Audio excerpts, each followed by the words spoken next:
Hello, this is Alex again from Centaurus Computers. Today I want to show you this case. It's a really nice case from DIY-PC, the model DIY-F2-W. Really like those cases. There are three modifications. This one is white with blue fans.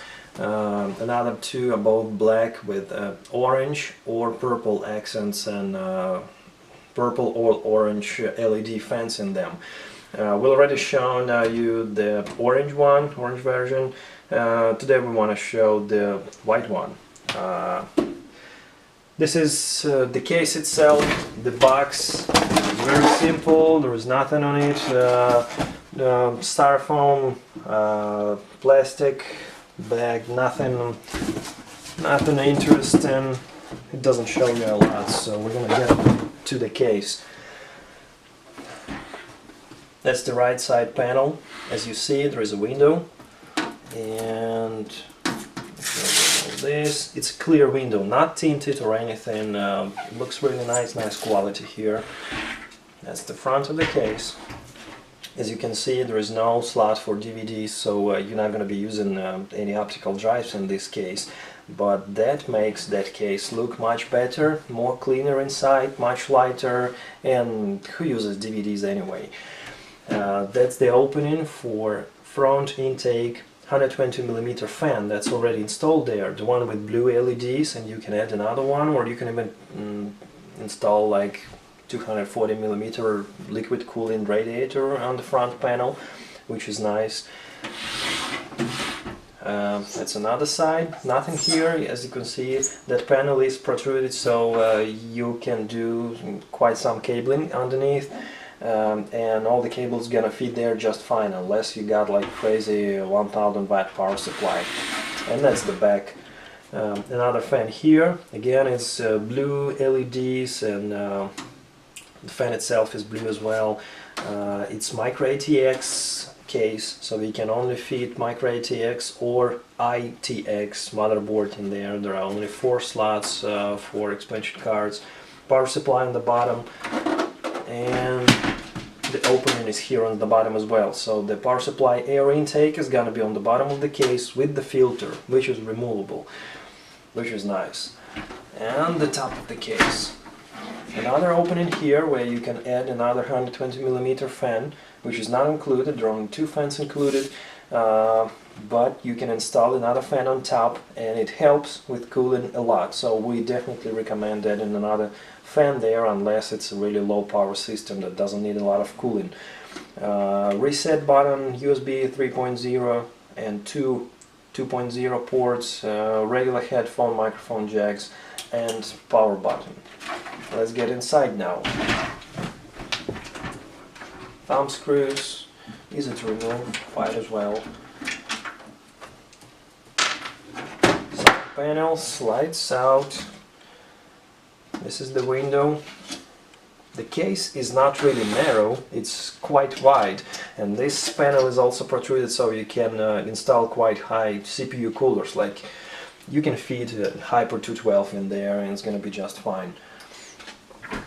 Now let's see what's inside.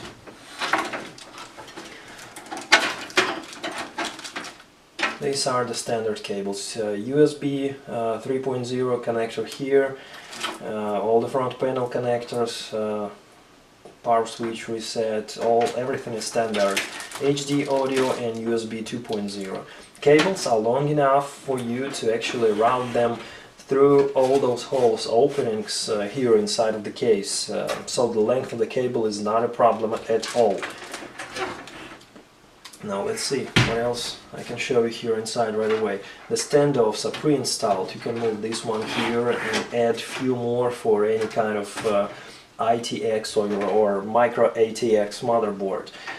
Now, one fan here, it's the 120mm fan on the front for air intake and air exhaust on the back. It's 120mm as well. Power supply goes on the bottom, filter is on the outside. There is a nice big opening for CPU cooler backplate. Now, as far as expansion and adding hard drives and SSDs, there are quite a few spots where you can do that. Let me remove this quickly and I'll show you everything in detail. Basically, you can put 2 hard drives, or, well, yeah, you can put 2 hard drives or 1 SSD in this space here. This is a cradle for HDD or SSD.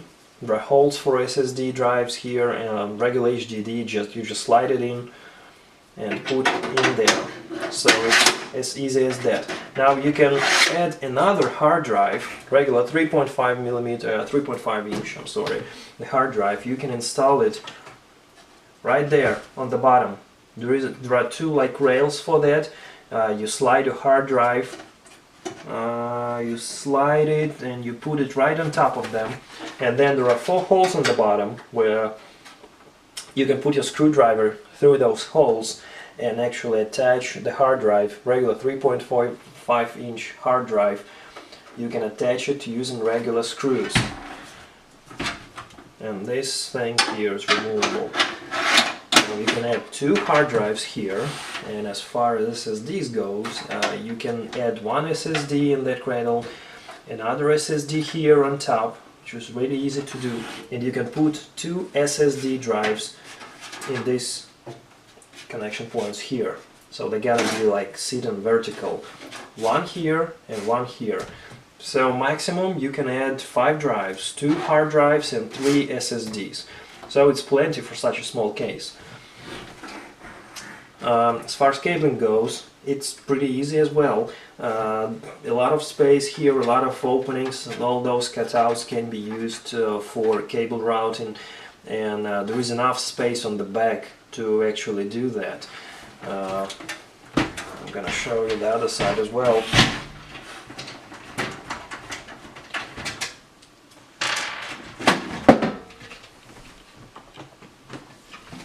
That's the side panel. As you can see, the power supply is going to be sitting in here. All the cables going to be routed through that hole, and then they go to your hard drives, SSDs here, main power connector, little opening here for CPU power connector, that opening for CPU cooler backplate. Everything is really easy and smooth. Now,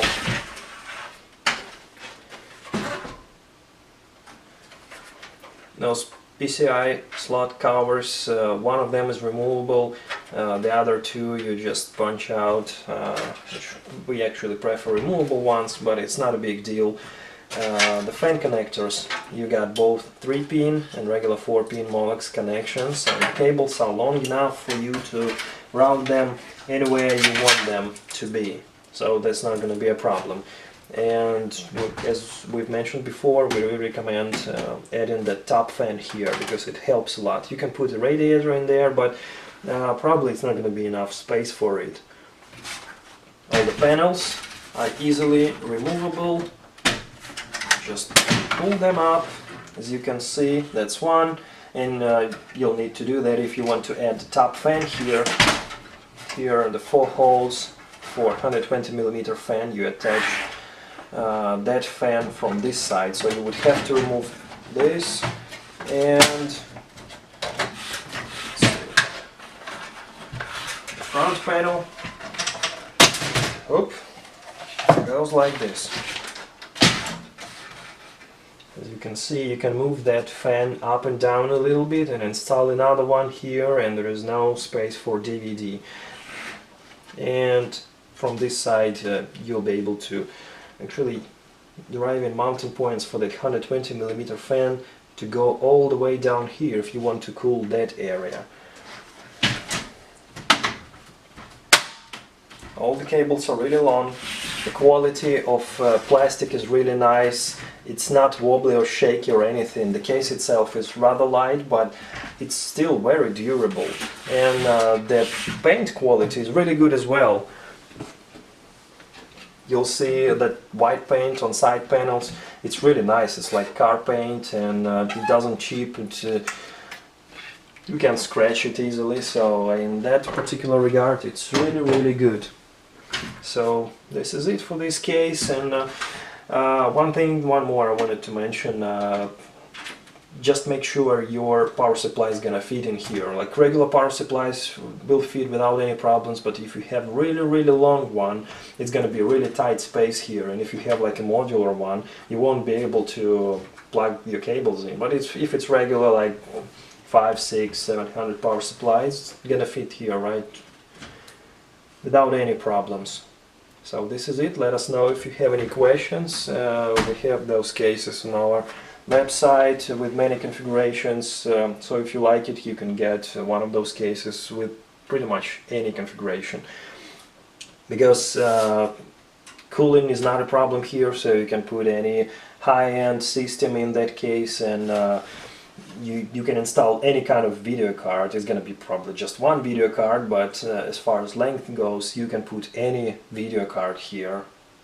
Any video card, any modern video card like GTX 1080, that doesn't matter. It's just gonna fit here. It's really nice case for that purpose. This is it. Thank you for watching. Have a good day.